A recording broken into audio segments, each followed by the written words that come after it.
Manos para imbitahin ko kayo sa aking napakabagong aabangan every Monday, ang Celebrity of the House.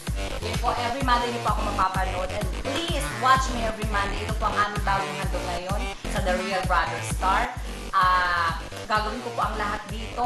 Mapasaya lang kayong lahat na aming mga manunood. So every Monday po yun. At this coming Monday, yung una ko pong gagawin ay kasama ko po dito si JR Dacer. Siya po kauna-una ang aking leading man. At marami-marami pa po sila. Second episode, pasensya na ako, excited lang talaga.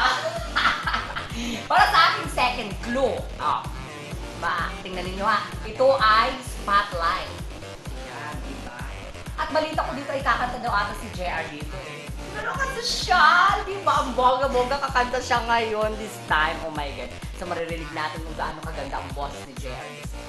Ayan, buksan nyo na inyong mga laptop, ang inyong mga Android phone para mapanood ako every Monday dito sa The Real Brother Star, ang aking bagong segment na tinatawag Celebrity of the House!